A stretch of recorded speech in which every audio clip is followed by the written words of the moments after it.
inaad maxay ahaydaan ummadda had dhex timiday iyadoona waqti kaabeyn la gaadhin kaabeyn adoo maxay ahaydaan u socdo kaah u ooyayo inaad timaadaana waa mi'aayaadtii weeyaane kaabeynka maxamedow ilintaada la sugbaan kula yaabtay maxamedow hamoodin dadkan ku soo dhaweeyay in hayhiin reeka reerka ma ahayne kida guursaya maxaad ay hadalkiisii waxa ku jiray kaydilay waa isaaq ka ku dacwoonay waa isaaq kay soo qabanay waa isaaq ka maxay haydaanay eerinay waa isaaq daawadayaal hadda waxaan ku suganahay xafiiska xisbiga kulmiye ee gobolka Awdal halkaas oo maanta ka hadlayo afayeenka xisbiga kulmiye ee degmada Boorama siyaasi Shirwac Ali Shirwac waxaana uu halkaasi uga jawaabay isla mar ahaantaasna si kulul uga weeraray xildhibaan Maxamed Abiib Yuusuf oo maalintii sharaxeed magaalada Boorama lagu soo dhaweeyay waxaanu afayeenku sheegay in xildhibaanku uu socday arrimo campaign isla mar ahaantaasna uu ka ganacsaday dareenka bulshada magaalada Boorama Shirwac Ali Shirwac oo amuurtaasi tafaasiil dheeraad ka bixinaya waxa uu yiri waxaan ka hadlayaa oo shirkaygani jiray daaray yahay nin xildhibaanadii gobolka laga doortay xildhibaan Maxamed Abiib Yuusuf Jaamac oo maalin dhaweeytay ka barooranayay ka ooyay Hargeysa oo ilmada yaxaaska qubay Maxamed runtii haddii aan yara dul istaago ilmadii yaxaaska Hargeysa uu ka qubayay iyo imaashihiisii Boorama u yimiday wax aad iyo aad u kala fog bay ahayd runtii xildhibaan Maxamed Abiib waa xildhibaan reer Awdal ay jecel yihiin laakiin qadiyado kale dhexdooda weey Maxamed Abiib oo Hargeysa maalintii dhawatay aad ka hadlaysay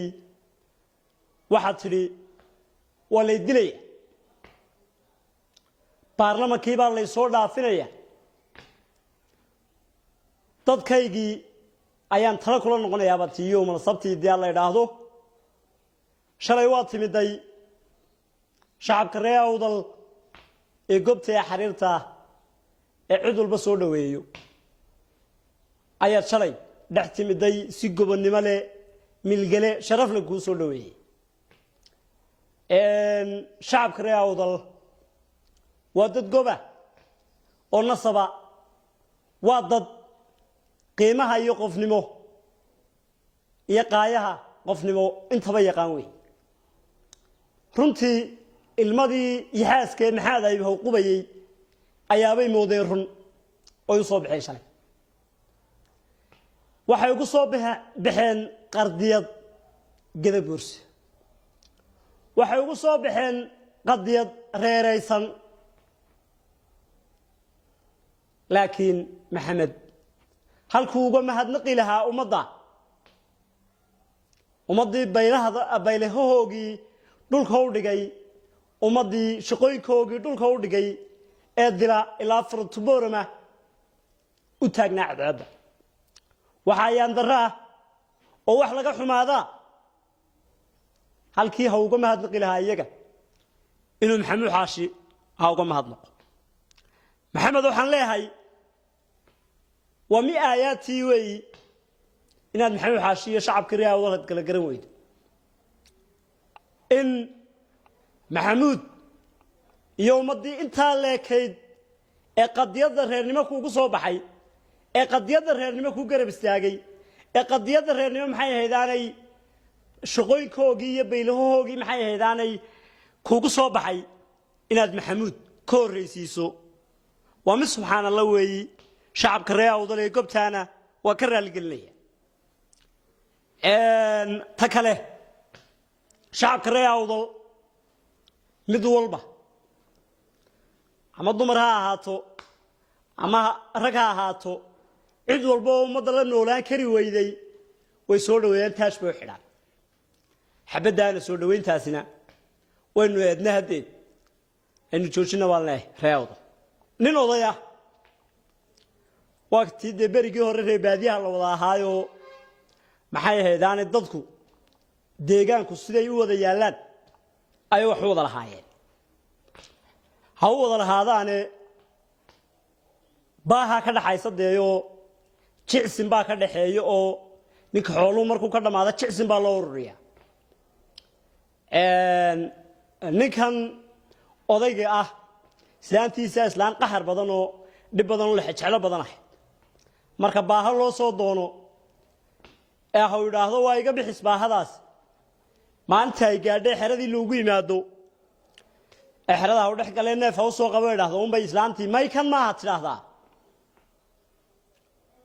markaasuu ha isku qabsadaan mar walba islaantan inay xerada baahada ay ka bixiso way ogoshahay laakiin neefka ugu yar inay bixisay jeceshayo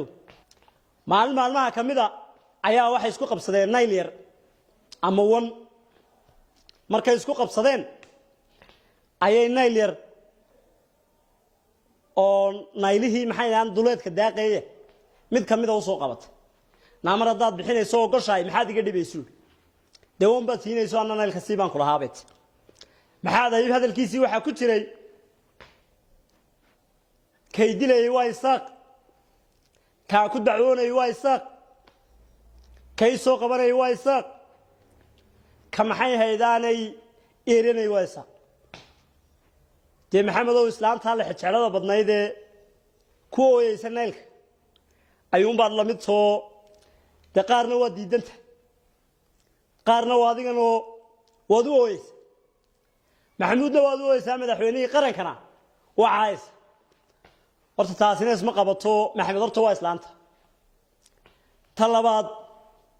madaxweyne muuse waa madaxweynihii qarankan cilaan isaga ahayna madaxweyne ka noqon mayso shacabka reer awdal hadday ganacsato tahay hadday dhalinyaro tahay hadday haween tahay hadday uqaal tahay intuba way taageersan yihiin muuse waxay ku taageereen wax kale maaha maxay haydaane waa nin hay ka go'an tahay qarannimadu waa nin hay ka go'an tahay difaaca dalku waa mid ay ka go'an tahay ixtiraafka dalku maxamedow xamoodin dadkan ku soo dhaweeyay in hay yihiin reerka reerka ma ahayne kada guursaya oo ilintii xaaska de umada soo saartay may soo baxeen kala ururey ahaayeen kala xusbiyay ahaayeen majority-googuna gobolka awdal majority-giisuna waxa uu yahay waa la garanayaa waa reer kulmiye waa ku cadeeyay ee fagaaraha iyagoo durdurinayo laamiyada ku soo maray maalinta sanduuqana insha Allah bidmillaahi kariim cid gobolkani uu yahay sanduuqa ay mar labaadna ka cadeeyni doonaan maxamed waxaan leeyahay xildhibaan baad tahay in xasaanad la tahay xasaanada aad leedahay kuma noqon maxay haydaane cay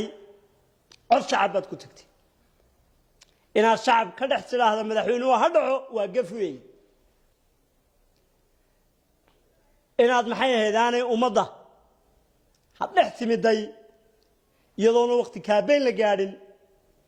kaabeyn adoo maxay haydaan u socdo kaah u ooyayo inaad timaadaana waa mi'aayaadtii weeyaane kaabeynka maxamedow ilintaada la sugbaan kula yaabtay intaa taa markaan kaga imaado waa ninkada guursinimadu hay ka go'antaana ninkada guursinimadu hay ku weyntaana nin Soomaalilandnimadu say gada guursinimadu igu weyntaay aadiyadna hay ugu weyntaana deesaaq inagu maynaan dooran oo ilaahay baa inoo dooray ciise inagu maynaan dooran ilaahay baa inoo dooray ogaadeen inagu maynaan dooran ilaahay baa inoo dooray wajaarkeen haqa weey laakiin qarannimada ninka maxay haydaanay galiyo mugdiyo madmadow jaar lama nihin ogaada wax walba qaranka ka weyn waxa la isku hayo waxa la isku yahay haddii hay weynaani jirtay waxa la isu yahay maanta waxa weyn waxa la isu hayaa weyn war qarannimadeena inaynu meel uga soo jeesanaa warqarannimadeena inaynu difaacnaa warqarannimadeena inaynu muujinaa waa muhiim waan laga maarmaan inanka bidaarta leh ee ciro la yiraahdo ee ganacsatada maanta dhawata aflagaadeynayna waxaan leeyahay cirooy ganacsatada caayaysa aflagaadeynaysa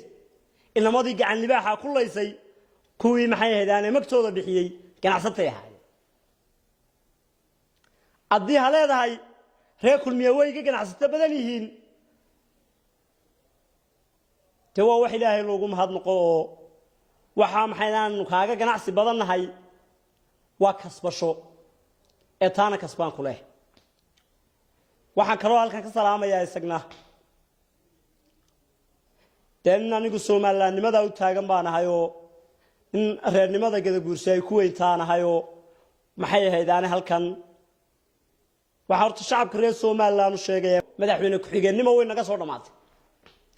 saacin baa ugu dambeeyay insha Allah bidmillaahi kariim ninka weyne odayga markaynu dhisno inuu galno madaxtooyada ay dhaartan u dhimatay uu badisaniye markaynu madaxtooyada galno madaxweyne ku-xigeen dambe way naga madno insha Allah bidmillaahi kariim isagna waa galaya madaxweynaha Muuse ka dambeeya waa Abiy Axmed Jibriil wey gadabuursow urkay la leedahay inuu leeyahay waa inaad reernimo aqlo soo baxdaan urkeen waa inaad Abiy Axmed Jibriil reernimo aad garab istaagtaan waa inaad inankiina gobolkiisii buu ku dhacay waa ceeb wey Abubakar Ali Axmed Jibriil waxaan leeyahay ambaliyo gudoomiyenimada siyaasadeedka laacay lagu doortay walaal waa ku habaleynaya nin qiimaheegii qaayaheegii la taay nin ka soo baxaya baa taay anagna wan garab taaganahay adaa riyaa wadalnahay adaa beelweynta gadaguursinahay midnimo Soomaalilandnimo kulmiyo guuleysto hilaaco xusbinimo soo dalaco ayaan insha Allah bidmillaahi kariim anni rajaynaya